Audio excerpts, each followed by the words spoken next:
আজকের আমাদের রেসিপি হচ্ছে চিংড়ি মাছের মালাইকারি। তার জন্য কি কি লাগছে দেখুন।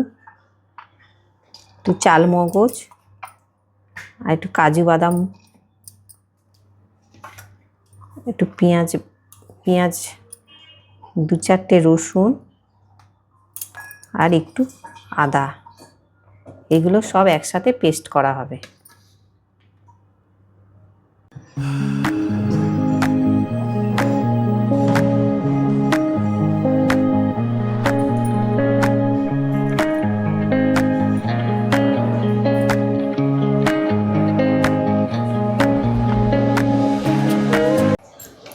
এরপরে দেখুন সাদা তেল দেওয়া হচ্ছে কড়া গরম করে। তারপরে একটু গোটা গরম মশলা, এলাচ আর লবঙ্গ দেওয়া হলো, আর একটু শুকনো লঙ্কা ফোড়ন। সাদা জিরে একটু দেওয়া হলো 1 চামচ, দিয়ে এবারে চিংড়ি মাছটা ভালো করে ভেজে নেওয়া হচ্ছে।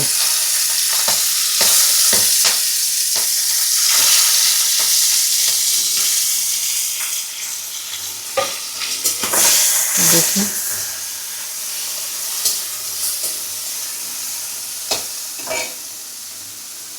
এরপরে চিংড়ি মাছগুলো ভাজা হয়েছে, এবার তুলে নেওয়া হবে। বেশি ভাজা করব না, চিংড়ি মাছ বেশি ভাজলে শক্ত হয়ে যায়।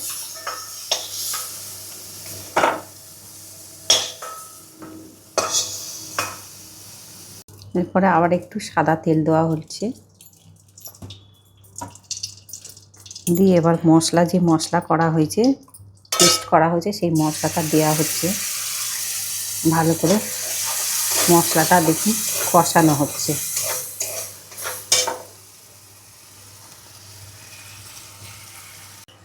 এরপরে সামান্য একটু হলুদ দেওয়া হলো, 1 চামচ লঙ্কা, কাশ্মীরি লঙ্কা, 1 চামচ নুন,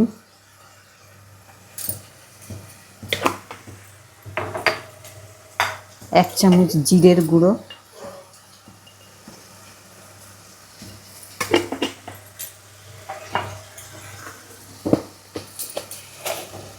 1 চামচ চিনি দিয়ে ভালো করে এটা কষানো হবে। দেখুন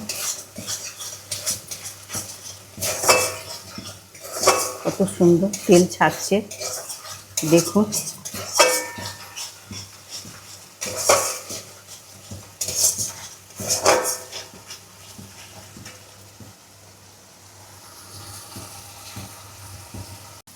আর অল্প একটু মৌরির গুঁড়ো দেওয়া হলো, ভালো করে কষানো হচ্ছে। দেখুন এরপরে আমি নারকেলের দুধটা আছে দেওয়া হচ্ছে। দেখুন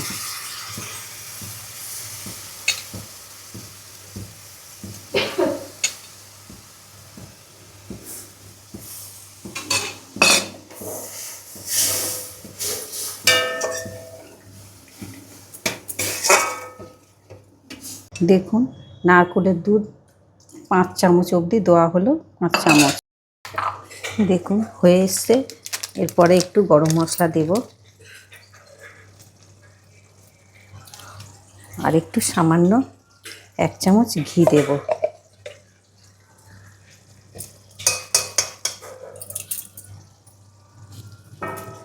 এইবারে নামানো হবে। দেখুন